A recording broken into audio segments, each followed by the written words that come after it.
This is one chapter of the 12, separated and posted. It was taken from my main 1.5-hour tutorial, documentary video, to make it easier for crafters to use. If you don't mind watching the whole thing, then click on the link in the description and the pinned comment.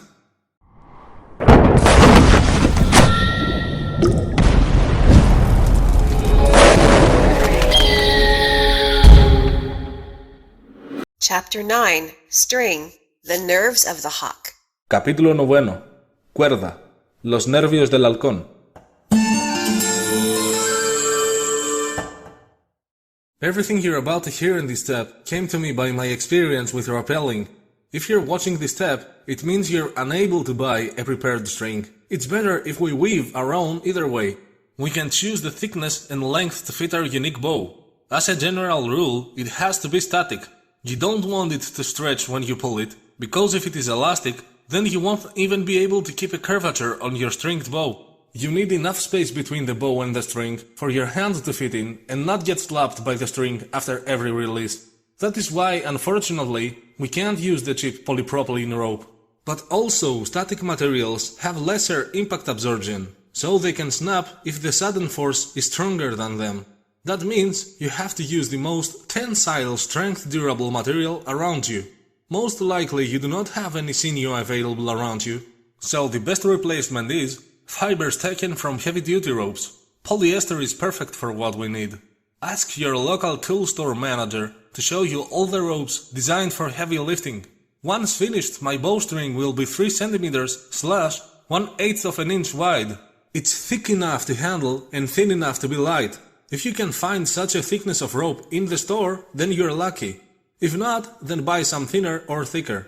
If you buy thicker, then it's easier if you choose a twine woven pattern, because you can easily unravel it and extract its fibers.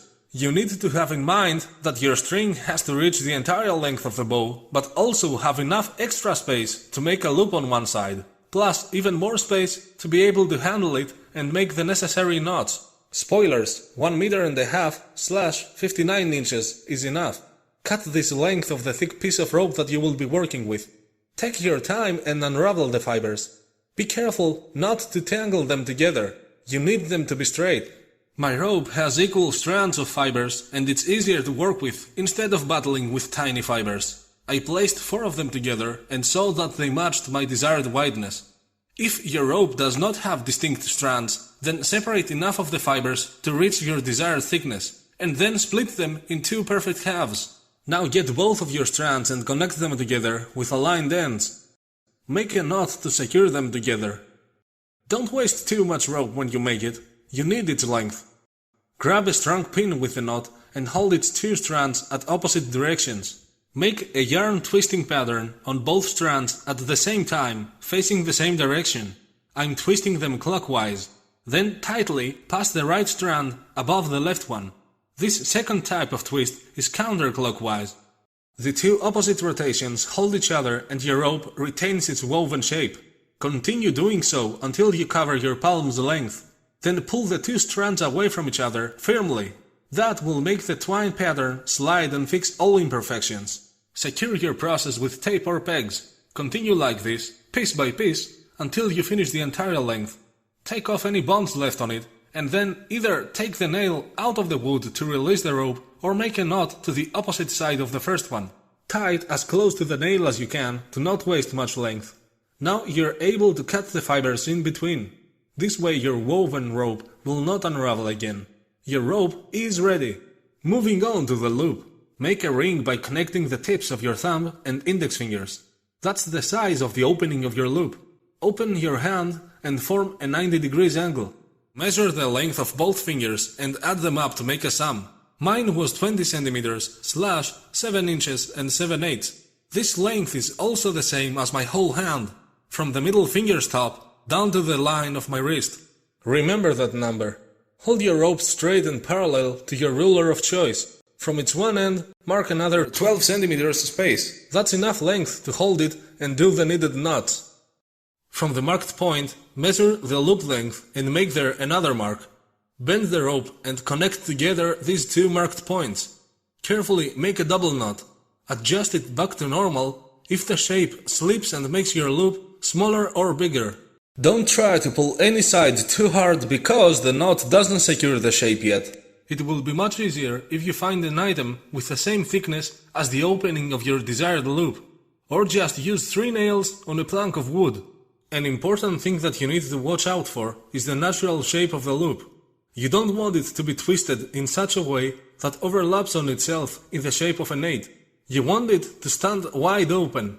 Now take the long end of the rope, pass it through the loop and let some slack. Pass it again downward through the slack and pull.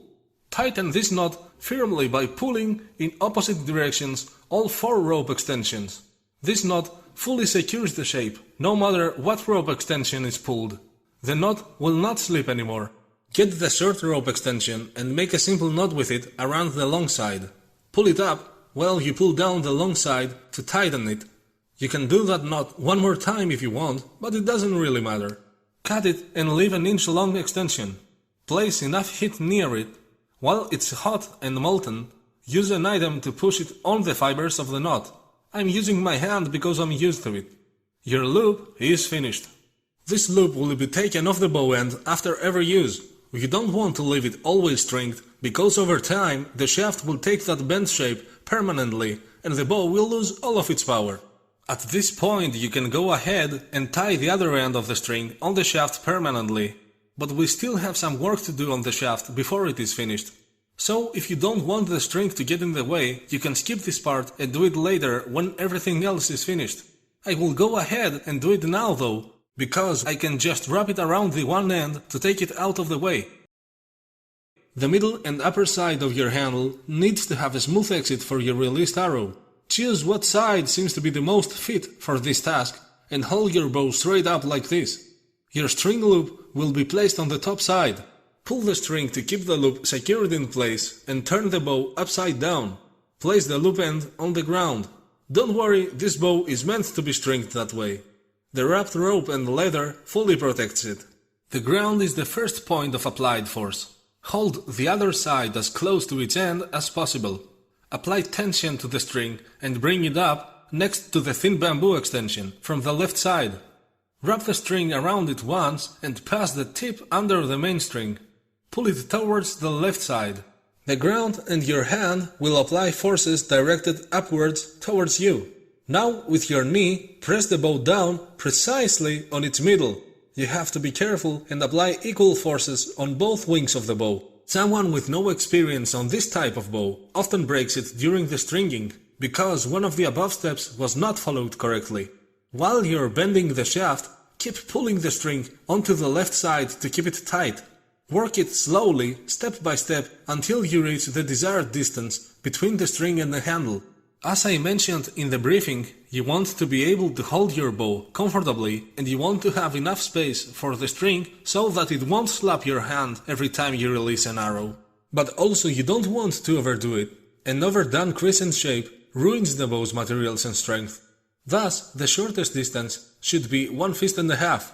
The longest should be up to 2 of your fists, and of course anything in between is acceptable.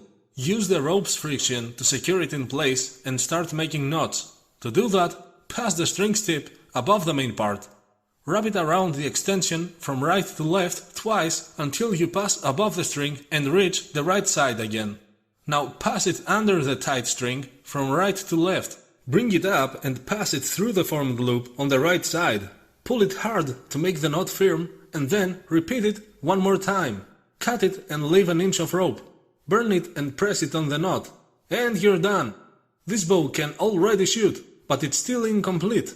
Our hawk has no feathers. How can a hawk fly without them?